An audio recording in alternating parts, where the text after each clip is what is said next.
அனைவருக்கும் வணக்கம். இந்த காணொளியில் நம்ம என்ன பார்க்கலாம் அப்படின்னா, இந்த அகத்திணையில் இருக்கக்கூடிய நம்ம வெட்சி, கரந்தை 2 திணையும் பார்த்தோம். இப்போது இந்த 2 திணையும் வைத்து அகத்திணையை நம்ம எப்படி பொருத்தி பார்க்கலாம் அப்படின்னா, இங்கு நடக்கக்கூடிய காலம் முக்கியமானது. இப்போது வெட்சியும் கரந்தையிலும் நடக்கக்கூடிய அந்த போர் எந்த நேரத்தில் நடக்கும் அப்படின்னா, யாம பொழுது 10 to 2 தான் நடக்கும். நல்லா நம்ம நோட் பண்ணி பார்க்கணும். இந்த யாம பொழுதுல அந்த 10 to 2 தான் நடக்க போகுது. எந்த நேரத்தில் நடக்கும்னா, அந்த கூதிர் காலம் முன்பனி காலத்தில் தான் இந்த போர்க்கள காட்சியே நடக்கும். எதனால் அப்படின்னா, இந்த கூதிர் காலத்திலையும் யாம பொழுதுலையும் தான் என்ன பண்ணுறாங்க, கூதிர் காலத்தில் பெரும்பொழுது கூதிர் முன்பனி, சிறுபொழுது யாமம். இந்த பகுதியில் தான் என்ன நடக்கும் அப்படின்னா, மக்கள் யாரும் வெளியிலே வரமாட்டாங்க. மிகுந்த பனி, அடர்ந்த பனி பெய்யும்.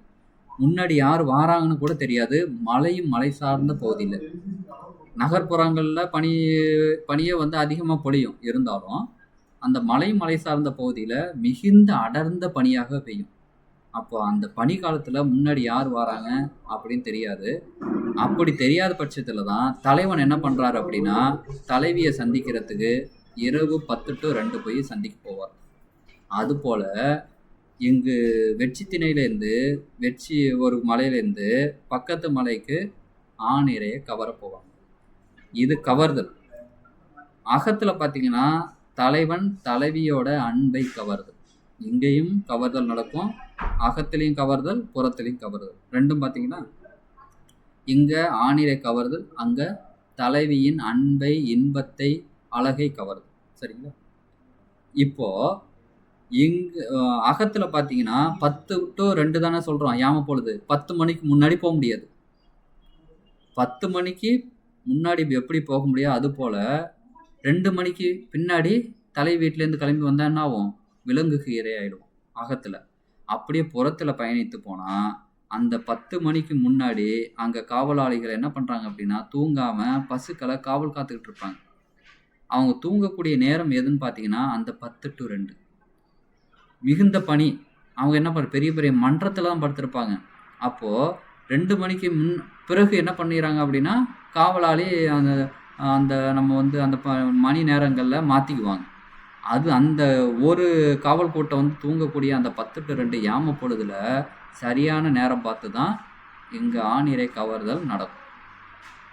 அப்போ 2 மணிக்கு மேலே போயிடுச்சு அப்படின்னா, அங்கே இருக்கக்கூடிய வீரர்கள் என்ன பண்ணுவாங்க, ஊருக்குள்ளே போய் அங்கே ஊரில் இருக்கக்கூடிய வீரர்கள் எல்லாத்தையும் அழைச்சிக்கிட்டு சத்தம் போட்டு ஆயுதங்களோட இந்த வெட்சி வீரர்களை என்ன பண்ணிடுவாங்க, கரந்தை வீரர்கள் அடித்து அதே இடத்துல வெட்டி சாய்ச்சிருவாங்க. அப்போ அந்த 10 to 2 தான் என்ன நடக்கும் அப்படின்னா, இங்கே முழுமையான அந்த போரே நடக்கும். இங்கு புறத்தில் சொல்லும்போது போர், அகத்தில் சொல்லும்போது அங்கே அக வாழ்வு. இப்போது இந்த தலைவன் எப்படி அன்பை கவர போனானோ, அதுபோல் தலைவியை அங்கே ஆணிரையை எப்படி கவர போகிறது. இப்போ இங்கே பார்த்தீங்கன்னா, இந்த புறத்தில் பார்த்தீங்கன்னா வேவு பார்க்குறது, ஒரு புறத்திரைன்னு சொல்லுவோம். அந்த கரந்தை நாட்டுக்கு முன்னாடியே போய் தங்கிக்கிறது. அப்புறம் என்ன பண்ணுறாங்க, நல்ல நேரம் கெட்ட நேரம் பார்க்குறதெல்லாம் அங்கே புறத்தில் நடக்கும். அதுபோல் தலைவன் என்ன பண்ணுறான் அப்படின்னா, தன்னோட பாங்கன் நண்பனை விட்டு அந்த பகுதியில் நடமாட்டங்கள் இருக்கா, மக்கள் தூங்கிக்கிட்டு இருக்காங்களா, இல்லை முழிச்சிக்கிட்டு இருக்காங்களா அப்படின்னு பார்த்துட்டு வர சொல்கிறதுக்கு பாங்கன் போய் பார்த்துருப்பான். பாங்கன் போயிட்டு பார்த்துட்டு தலைவனுக்கு சரியான அந்த நேரத்தை குறிப்பிட்டு கொடுத்துருப்பான். இப்போ பார்த்தீங்கன்னா அந்த நேரத்தை தான் தலைவன் தேர்ந்தெடுத்து என்ன பண்ணுவான் அப்படின்னா, தலைவியை சந்திக்க போகும். சரிங்களா? இப்போது தலைவனோட சூழலை பாருங்கள். 10 மணிக்கு முன்னாடி போனால் என்னாகும், அந்த தலைவியோட அப்பா முழிச்சிக்கிட்டு இருப்பார். 2 மணிக்கு பிறகு தலைவி வீட்டிலேருந்து கிளம்பி வந்தால் என்னாகும், விலங்குக்கு இரையாயிடுவோம். அதுபோல தான் புறத்தில் அந்த 10 மணிக்கு முன்னாடி போனால் வீரர்களுக்கு இறப்பு நிச்சயம். 2 மணிக்கு பிறகு வரைக்கும் அந்த பகுதியில் சண்டை போட்டுக்கிட்டே இருந்தால் என்ன ஆகிடும், கரந்தை வீரர்கள் எல்லாரும் போய் என்ன பண்ணுறாங்க, தன்னோட ஊரில் இருக்கக்கூடிய வீரர்கள் அழைச்சிட்டு வந்துடுவாங்க. அப்போது ரெண்டு பக்கத்தில் என்ன நடக்கும்? இறப்பு. காலம் தவறுனுச்சு அப்படின்னா இறப்பு நிச்சயம். சரிங்களா?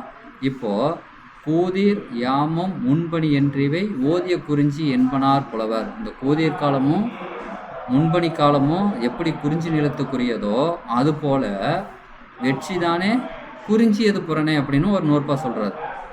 அப்போ வெற்றி நிலத்துக்கு எது வந்து புறம் அப்படின்னா குறிஞ்சி தான் புறம். வெற்றிக்கும் கரந்தைக்கும் எது இதுதான் கரந்தை. வெற்றிக்கும் கரந்தைக்கும் குறிஞ்சி நிலம் தான் புறம் அப்படின்னு சொல்லிட்டாலும் வகுத்து வச்சுருக்காங்க.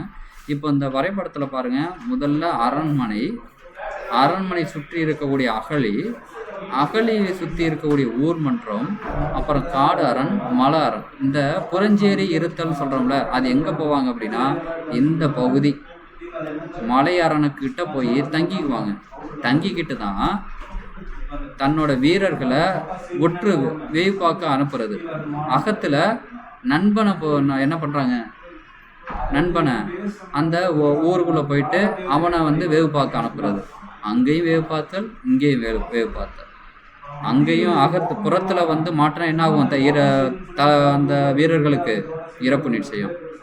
அகத்தில் பார்த்தீங்கன்னா தலைவன் மாற்றம் என்ன ஆகும்? அவனுக்கும் இறப்பு நிச்சயம். சரிங்களா? இதுதான் வந்து ஒன்றோடு ஒன்று பொருத்துவது அப்படின்னு சொல்லிட்டு இந்த பகுதி வந்து அகப்புற கோட்பாடு அப்படின்னு சொல்லிட்டு நமக்கு ஒரு பகுதியை வச்சுருக்காங்க. அடுத்த வகுப்பில் நம்ம வேறு தலைப்போடு சந்திப்போம். நன்றி, வணக்கம்.